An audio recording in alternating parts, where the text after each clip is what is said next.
Well, welcome everyone to another Leadership Insight Group webinar. And today is a day of asking the question of looking forward to 2021. And it's an interesting subject to talk about after what's been happening in this year now in 2020. Here I have with me Harriet Anderson, Bart Luz, and also Nimo from Kinga from India. So it's beautiful to have her here as well in this discussion. The discussion is about what is it meaning for us about the changes that are happening, and what can we look forward to in 2021. And also the fact how we can adapt our minds and our approaches to that in different ways. And I did put in the posts on different social medias about you to look into what you think the impact of your state of mind has on your performance, your relationships and results in business, etc. And to look at it in a way so that you can have an understanding what it can mean for you in 2021. So without further ado, I'd like to let Bart Luz just kind of continue with the discussion a little bit, and then we'll interact later. Bart, I'll let it over to you. Hey, it's I think for most people it's been an interesting, unprecedented year, and the things that for me there are a couple of things that I noticed how we handle the context and situation we find ourselves in, either on a personal level as on a society, on the level of society. And there's a tendency that I find not that helpful. There's a tendency to look outside of ourselves for either the problem that exists or and on the other end, if you're looking outside and seeing all the problems that are going on in the world, the solution to that is the most obvious solution to that is trying to fix the outer world and trying to change how things are going. Now, with this thing, with the last year, that tendency to try to fix our circumstances seemed to be put out of our controls, and most people feel that it's something that is happening to us, whether they are on the side of the regulations that are restricted upon most of us by politicians or scientists, or either on the other side the people who are becoming ill by the virus or other things. The tendency is to feel that we're like sort of it's beyond our own control, and we have to go with that. We have sort of to manage how we go with that. That's one thing. So on top of that, you will see many people reacting to it from that stance of victimhood, and since they do not like that, we get like sort of conflicting ideas, polarizing ideas that are being floated around that tend to disrupt people's communication, people living together, people working together, even more than before the pandemic. Now, the big question is what can we do to look forward to 2021 and see if we can change and make a change for the better. So the questions I would like us to ponder is are there is it beyond our controls, and what exactly is beyond our controls? And is it so that we have to be feeling like a victim or being victimized by the circumstances? Is that really true? I think exploring where we are, what we are, and looking at who we are. You know, these unprecedented times, they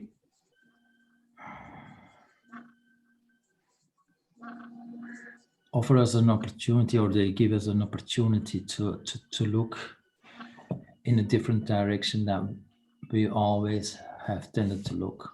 We've tended to look outwards to circumstances, to define how we feel, how good that we are doing things, how well we are doing things. Our quality of life depends on those external circumstances. And what what you guys think? Harry, do you want to come in with something? Well, yes, yes, it has been unprecedented in, I think, in the lifetime even of people older, and at the same time, in so many generations and so many times in history, there have been pandemics or horrible wars or stuff that were just, upsetting society in different ways. And we sort of came through, and then in the end, it was maybe not such a big ripple in the time of in the time of the planet. But I think very much what you were saying, Bart, about looking outside. If you let everything on the outside determine how you are feeling, then it's a very quick road into depression and helplessness and all those kinds of things, because there is really not all that much that we do have control over. And I don't think we did have that much control before, actually, as a matter of fact, except we probably weren't so conscious of it. Because to quite a large extent, what's happening in the world on the geopolitical stuff and the big movements in countries, etc., to a large extent, it is out of our control. And at the same time, also, what is happening in the world is a sort of sum total of what individual people are doing. And so I always like to think that at least there is something I can do in two ways. First, in the way how I look at it, to not just look for the outside to decide how I'm feeling. And that will change my perception of the whole thing. That was a big lesson when I was in my coaching training. They said, there is not a problem, there is a perception of a problem. And so how we perceive things, our state of mind, how we think about things, that will really decide very much how we feel. And so I think for solutions, outside, you have to take your responsibility as a citizen, as a person in your family, protect yourself and protect other people. And I think the other responsibility is not to jump into the general paranoia and fear and etc., which is going around and which the media are reinforcing, unfortunately, because that is always more interesting news than good news. More people are testing positive, more people are to the hospital, more people this, but you only see in the small letters that more people are leaving the hospital, or that more people are looking after their immunity better, or those kinds of things. So those are kind of external circumstances. If you take them all too seriously, it will just really, it will mess up your mind and it will mess up your life. So that's the thing, to be more looking to yourself on the inside, what is happening there, and decide how you want to perceive what's going on. And then the thing about doing things, I think if a lot of people, I mean, really a lot of people, decide to not go for the way of polarizing, but go for the way of being open and tolerant and wanting to help and being positive, that will also make a big change. And I think what is really interesting is that we see this movement at the same time, that there is polarization and misery and panic. And in so many places, there are initiatives of people wanting to help, to the point that I here in Belgium, I see that even the cities and the towns are setting up websites for even in their town, where people can sign up if they want to help, and they can sign up if they need help. So the solidarity is also coming up strongly, and to the point that it's even the governments are helping to organize it. So I think that's also a very positive sign that we can look at. And the external circumstances are not all negative, but it's very much what you look at. And that is something that you can decide yourself. Yeah, I mean, we've got a bit of there's the contrast, as we stated, was that it's the low quality of state of mind versus the high quality of state of mind and how we perceive things, etc. Nima, would you like to put across what you feel on this? Yeah, I think I agree with a lot of what Harriet has said. And I do, well, that's my perception. This entire COVID situation has been heightened and accelerated by fear. It's been really run by fear. It's driven by fear. So had the world used a little more discretion right in the beginning, and if media had been a little low profile on this, but then there are many vested interests. So it's really beyond our control, or even my perception of how this whole thing has grown so big to cover the entire world.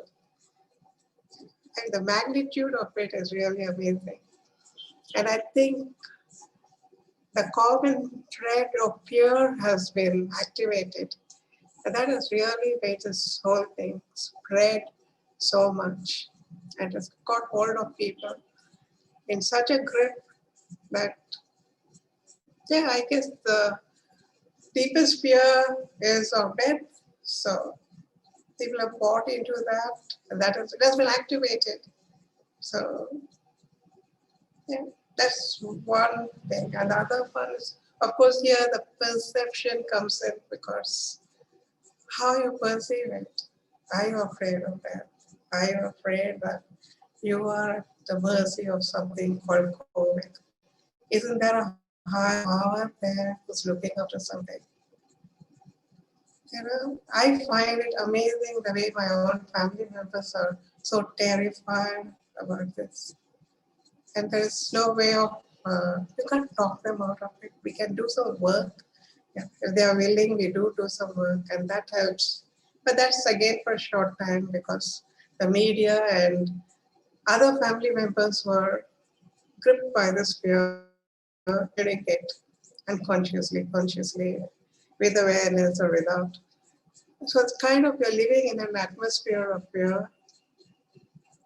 So each one is handling it to the best way that they find what's right for them. And I don't find myself in any way having any authority to judge that, or to, to say there's a better way. I just let them find their own equilibrium, their own balance or imbalance, whatever. Thank you for that. Thank you. Yeah. Anyone else want to come in with a different viewpoint on that? Or, I mean, the nature of our states of mind, how we can move forward in 2021? Does anyone have any ideas or approaches or ways of just being who they are? Yeah, I would like to put in, this is what I have been doing myself. I've been practicing myself for the last 8-9 months now. And I've taken this as a real opportunity, a golden opportunity to grow spiritually. So everywhere I have been triggered, I worked on this to find out what is within me that has got triggered by the outer trigger. And then I worked on my own fears, my own limitations. There's so many. Yeah, we can't live them. We have them anyway. All the conditionings that are there, all the programs. I work with that, and I feel I'm in a very balanced state. I mean, quite okay, managing my work, managing my life, not getting too scared or frightened. So it is that level of consciousness where you're aware of consciousness itself. What we are going through is only a passing phase. Wars have happened, world wars have happened. So this is again one part of human experience. So we just need to stay in awareness. And I think that is the need of the hour.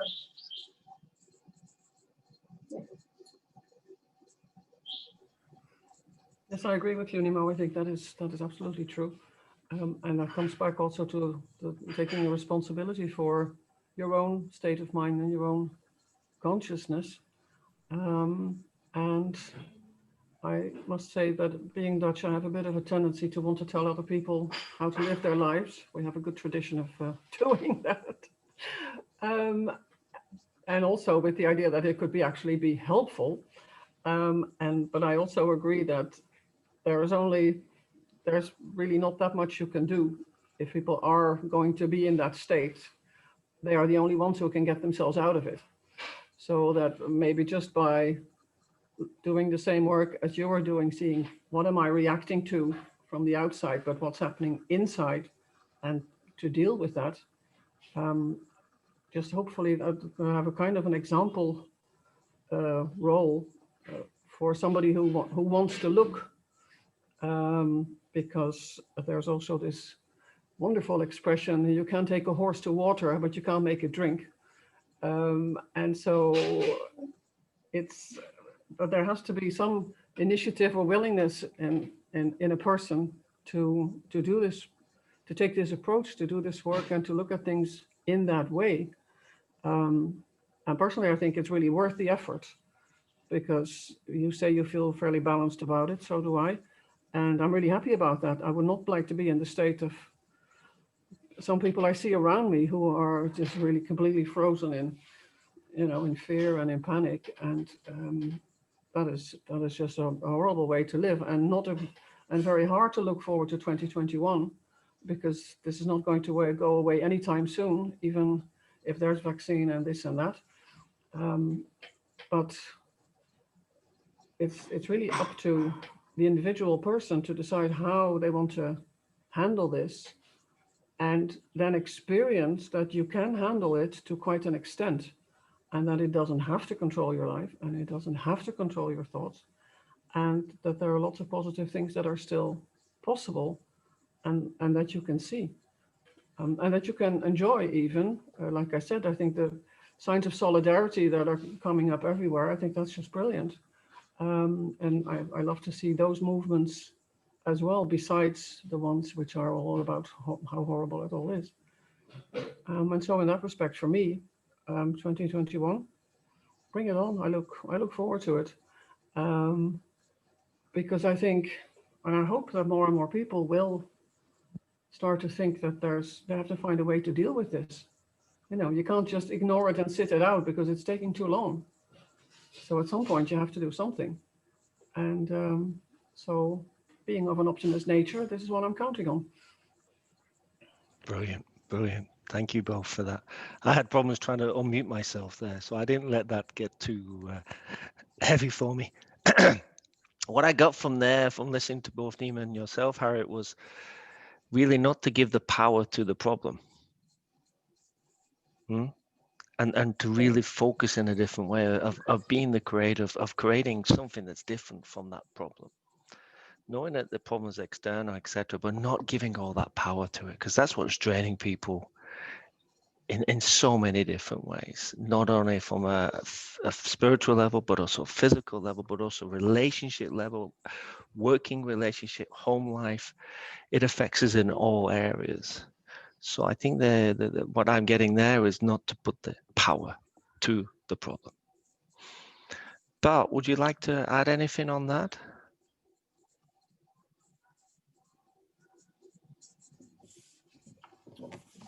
I like your don't give power to the problem. In a few words, you explained the issue where almost all of us are running into, and consciously or unconsciously, and mostly in a very innocent way. Is that what we perceive to be out there is not going the way we wish it goes. So if you give power to that idea, you either spend a lot of time trying to fight that idea, try to fix that idea, try to correct that idea, or correct the context of the situation or the problem.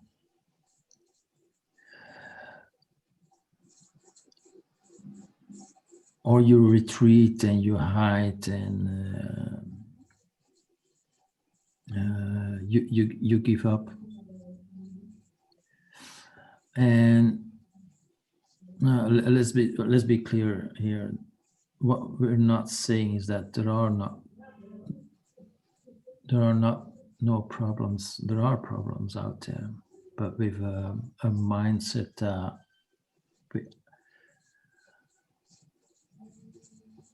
where that doesn't give us much clarity on the context, or doesn't give us much internal resources or resilience. The problems that we're up to are going to be very difficult to handle.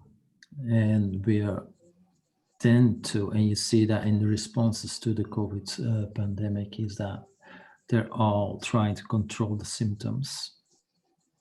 And it's very symptomatic and ad hoc reactions. And there's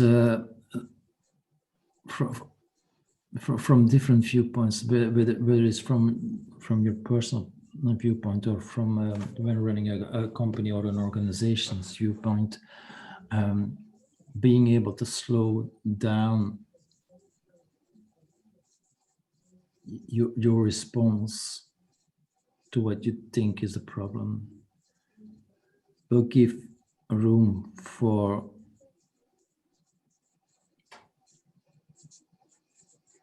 a more sustainable solution to come forward.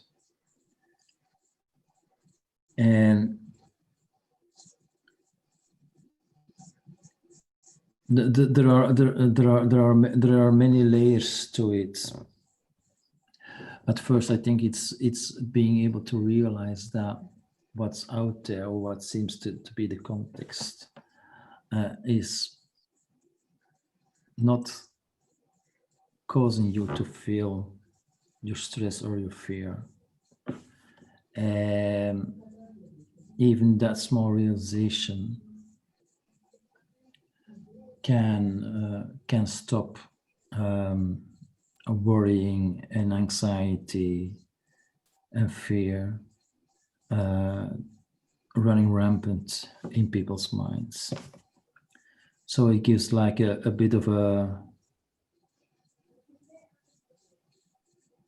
opening of bandwidth, that people can come up with better ideas, with more creative ideas to tackle the issues that they're trying to tackle. Because if if we're stressed out in low state of mind, the solutions we're coming up with are never going to be as good as when the solutions we come up when we're in a great state of mind, when we have some clarity, when we have some bandwidth that we can operate from.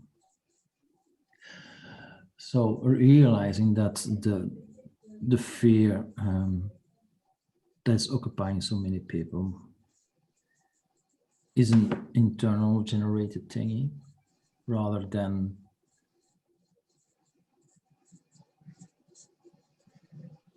caused by contexts or other people or the COVID pandemic or whatever, then it also does that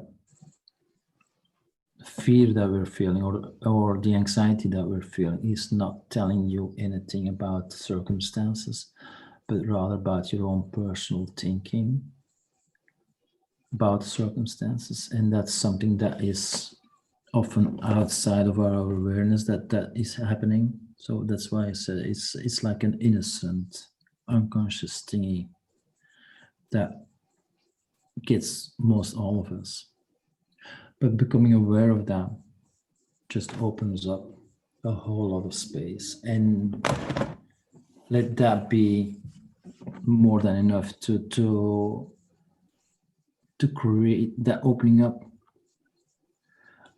Let that be more than enough to create a whole different 2021 than the last year. If your last year was one of overwhelm and stress and panic and not knowing what is happening, or not being able to rely on the things you always relied upon, a bit opening up and being able to take a step back will give you the space to make it a much better 21, even though 21 might look exactly the same or even worse than the year we just had, because that's a possibility as well. But it doesn't have to be as affecting your own personal life in the life of your company or the life of your friends and families. And it's like taking the control back to you instead of putting the control in the problem, as Richard said.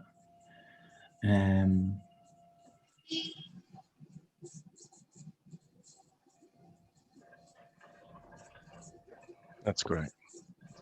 Do you have any sort of practical ideas how to take that step back? Because if you're in the grip of anxiety, not necessarily. Well,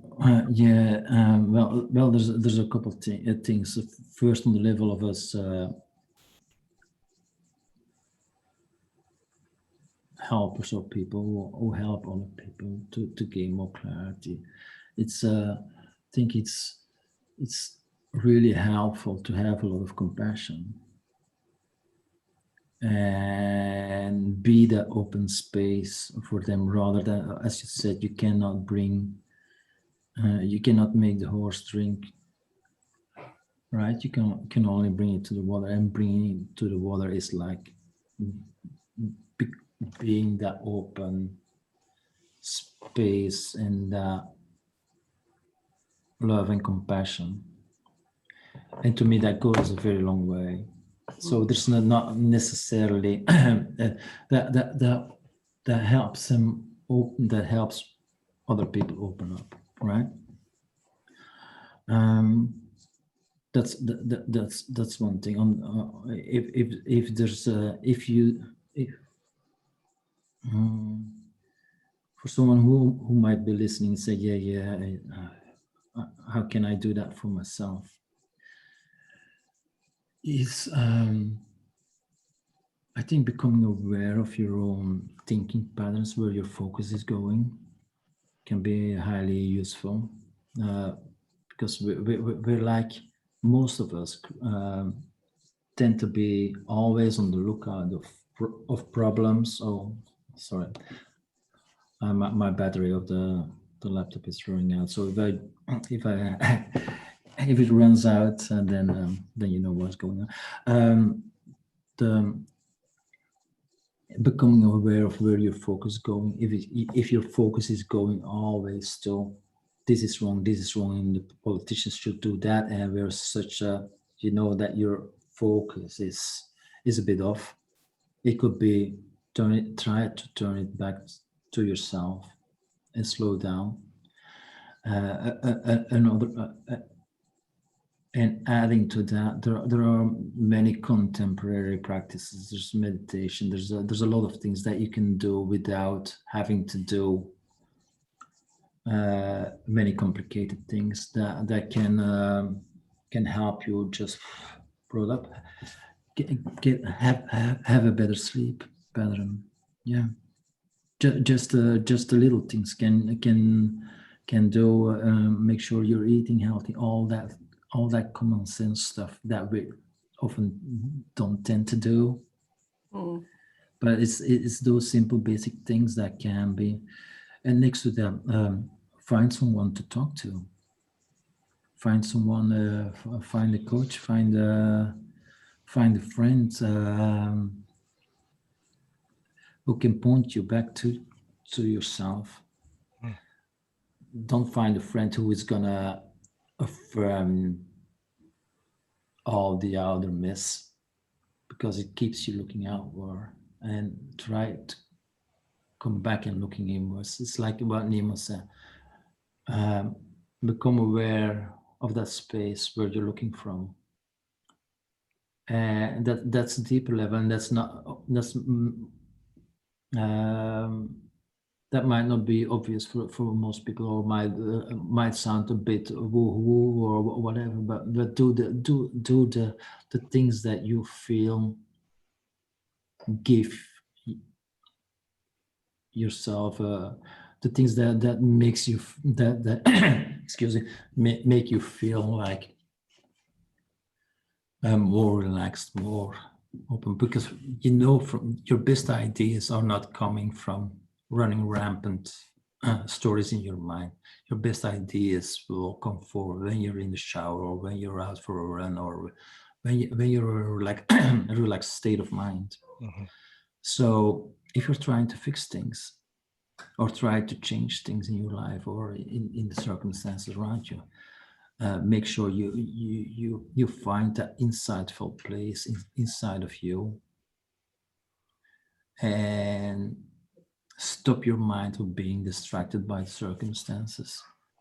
Well, that was a long way.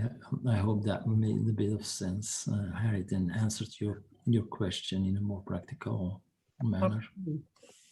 Nina, I know you have to go in a few minutes, but did you want to add anything? Did you want to add anything on that? Yes, I would like to, because I think what Bart said, yes, and the practical thing that we need to do here is, how do we develop compassion? How do we give space to people? And that is one is, as according to me, one is that we work on ourselves so that we hold the space for ourselves and for others, a very clear space. So that allowance and compassion comes in. Maybe you can go into love too. And people need resources. They have the resources within themselves to fight the external world. They know how to deal with it. They don't have a job. They need to make money. 4 people are craft together, all working from home, children on computers. And you can imagine a place like India where everybody has to have some internet. It's been such an explosion. People have changed so much. They've learned so much. It's amazing the resources they have, the inner resources they have been able to manifest. They're able to do, I'm really amazed at the things that they're doing. And they're surviving. They may not be thriving, but they are surviving. So the natural human spirit is there, which is always onward, always growing. And the other practical thing we can do is make available the resources we have within ourselves to people who are struggling with the outer world so that they have these inner resources. But again, it is what they are open to. We can't force them. We can only offer it. That's very good. Thank you. That's very kind of That's you. it, and thank you. Thank you very much. Harriet, would you Thank like to expand on that before we close? Okay. What is the what to add? It is perfectly clear. So I think Beautiful. it's true. And Beautiful. it's what it always comes back to love and compassion. And the more you can share, the more it helps. Yeah, exactly. On that note, I do have a love and compassion for Bart on sharing of his new book that he's just about to launch. Okay. So I allow him just a few minutes before we close to just share about his book, Tell us about the book. and then we can leave the webinar. Would you like to say a few things? Oh, Richard, thank you. I didn't see that coming. So sure, I would love to share. I've just published a book. It's gonna be in Dutch, Nemo. So it's if it's not in English for most, but it's gonna be in Dutch, and it's called Inzicht. In Dutch, towards more resilience and well-being, lives. And it goes on about more in depth. What I just shared is that big misconception of where we think our feelings are coming from, our experiences coming from, and it explains how we can have more insights in that and have more insights available for ourselves on a regular basis, and insights can lead us in a more healthy, more sustainable way through life. And it doesn't matter if you're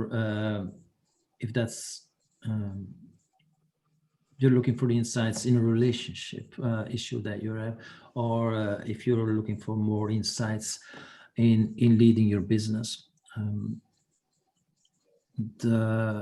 We all have the capacity for insight. It is only one of those mostly unrecognized capacities at the moment, and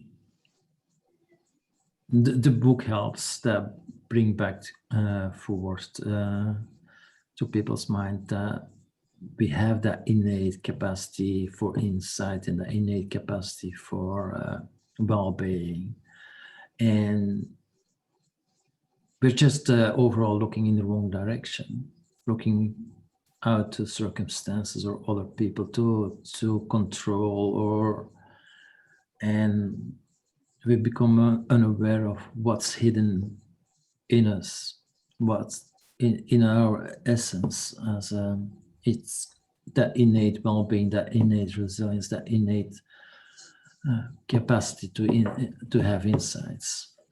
That I go through in that book in a very open, hopefully not too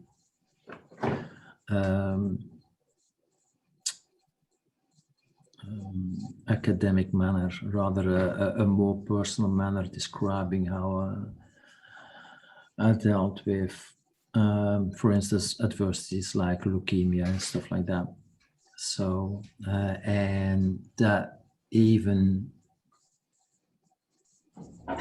when being sick or having or struggling with adversities like that doesn't have to push you into a depression or a burnout, or that there's another side to that you can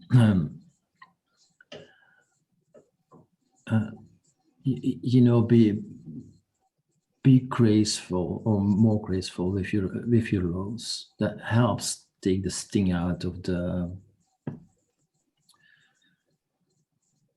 sometimes difficult situations that we find ourselves in, whether that's an illness or whether that's a relation breakup or whether that's a business that is struggling, or the corona crisis, whatever it is, we have that capacity to be in a more healthy, both mentally as physically healthy state of mind. Well, that's a nice conclusion for looking forward to 2021. Thanks again, Bart, for your contribution, and for congratulations, celebrations for the new book. Mhm. Nemo, Thanks, I Harriet. loved your contribution also about finding the resources within you, and Harriet's contribution as well of inquiring more about being who you are and who you can be in life, etc. And thank you all of you for contributing to this great webinar, and wishing everyone here all the best in 2021. And I look forward to seeing you all in the next year, and hope you're all well and stay well over the next couple of weeks if you're listening to this recording. And again, thank you all for being here. Thanks again. Thank you. Bye-bye now. Bye-bye now. Thanks, Richard. Thank you, Bye-bye. Richard. Bye-bye.